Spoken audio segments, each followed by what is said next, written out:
सिंधु घाटी सभ्यता का प्रसिद्ध स्थल लोथल वर्तमान में भारत के किस राज्य में स्थित है?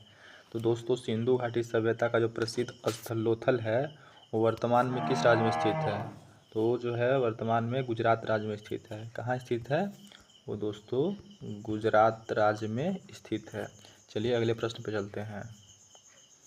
काजीरंगा राष्ट्रीय उद्यान भारत के किस राज्य में स्थित है और यह किसके लिए प्रसिद्ध है? सबसे इम्पोर्टेंट है, यह किसके लिए प्रसिद्ध है और यह किस राज्य में है? तो ये जो है दोस्तों ये असम में है। कहाँ है दोस्तों? असम में है। और किसके लिए प्रसिद्ध है? ये एक सींग वाले गेंडे के लिए प्रसिद्ध है। चलिए अगले प्रश्न पे चलते हैं। दक्षिण भारत की सबसे ऊंची चोटी कौन सी है? दोस्तों जो दक्षिण भारत की सबसे ऊंची चोटी है वो कौन सी है? तो वो जो है दोस्तों अनाईमुड़ी है। कौन है दोस्तों? ऑप्शन सी बिल्कुल आपका राइट होगा, अनाईमुड़ी। कौन सा दोस्तों? अनाईमुड़ी है। चलिए अगले प्रश्न में चलते हैं। किस वर्ष राष्ट्रीय राजधानी को कलकत्ता से दिल्ली स्थानांतरित करने की घोषणा की गई थी? दोस्तों वो कौन सा वर्ष था जो राष्ट्रीय राजधानी कलकत्ता को दिल्ली से स्थानांतरित करने की घोषणा की गई थी?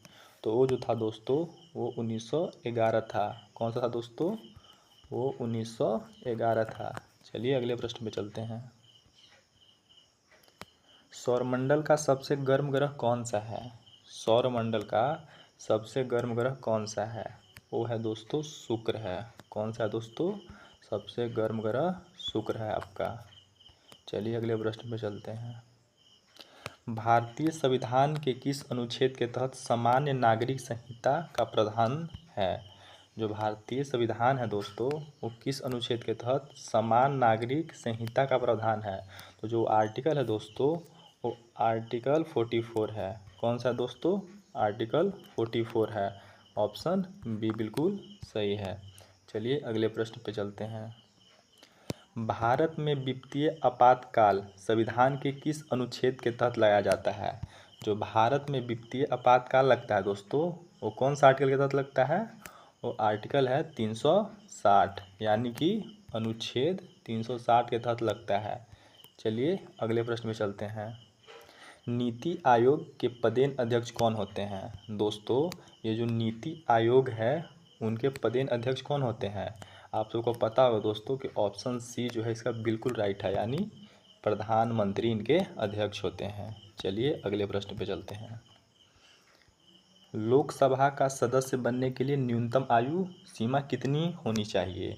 दोस्तों जो लोकसभा का सदस्य बनता है उनका न्यूनतम आयु कितना होना चाहिए? उनका न्यूनतम आयु 25 वर्ष होना चाहिए दोस्तों। कितना होना चाहिए? 25 वर्ष।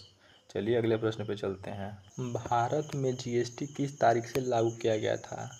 दोस्तों भारत में जीएसटी किस तारीख से लागू किया गया था? तो आप सबको पता होगा दोस्तों कि भारत में जीएसटी 1 जुलाई 2017 से लागू किया गया था। आप लोग हमें कमेंट में एक चीज़ बताइएगा, ऐसा कौन सा राज्य है जो सबसे पहले जीएसटी लागू किया था? उस राज्य का नाम आप लोग कमेंट कीजिएगा। अगला प्रश्न है दोस्तों, मानव शरीर की सबसे बड़ी ग्रंथि कौन सी है? दोस्तों जो मानव शरीर है उसकी सबसे बड़ी ग्रंथि कौन सी है? तो वो है दोस्तों लीवर यानी यकृत। ऑप्शन सी आपका बिल्कुल सही होता है। चलिए अगले प्रश्न में चलते हैं।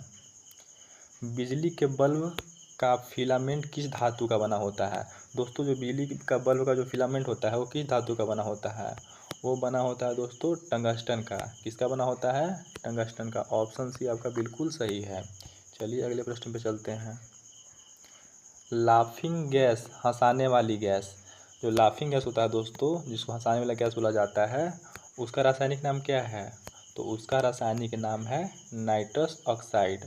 इसको इंग्लिश में क्या बोला जाता है? N2O, जो बिल्कुल सही है ऑप्शन सी।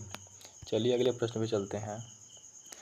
पानी में घुलनशील विटामिन कौन सी है? दोस्तों पानी में घुलनशील विटामिन है वो कौन सा है? आप लोग जानते होंगे दोस्तों कि वो विटामिन बी और सी है। कौन है दोस्तों? विटामिन बी भी है और विटामिन सी भी है, दोनों आसानी से पानी में घुल जाता है। चलिए अगले प्रश्न पे चलते हैं। रक्त का थक्का जमाने में कौन सा विटामिन सहायक होता है? दोस्तों रक्त को थक्का जमाने में कौन सा विटामिन सहायक होता है? तो वो है दोस्तों विटामिन के। आपको पता होगा दोस्तों कि विटामिन के होता है। चलिए अगले प्रश्न में चलते हैं। वर्तमान वर्ष 2026 में भारतीय रिजर्व बैंक आरबीआई के गवर्नर कौन है? वर्तमान 2026 में दोस्तों भारतीय रिजर्व बैंक यानी आरबीआई के गवर्नर कौन है? तो वो जो है दोस्तों संजय मल्होत्रा हैं। कौन है दोस्तों? संजय मल्होत्रा है। चलिए अगले प्रश्न में चलते हैं। भारत के वर्तमान चीफ ऑफ डिफेंस स्टाफ, जो वर्तमान में चीफ ऑफ डिफेंस स्टाफ यानी सीडीएस कौन है? वो कौन है दोस्तों? वो है जनरल एन.एस. राजा सुब्रमण्य हैं।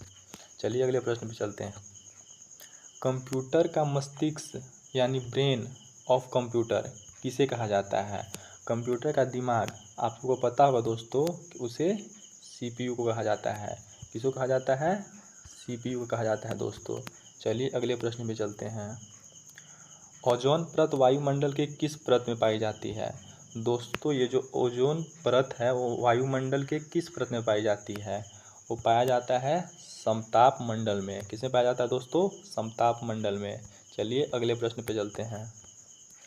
प्रसिद्ध पुस्तक विंग्स ऑफ फायर के लेखक कौन है?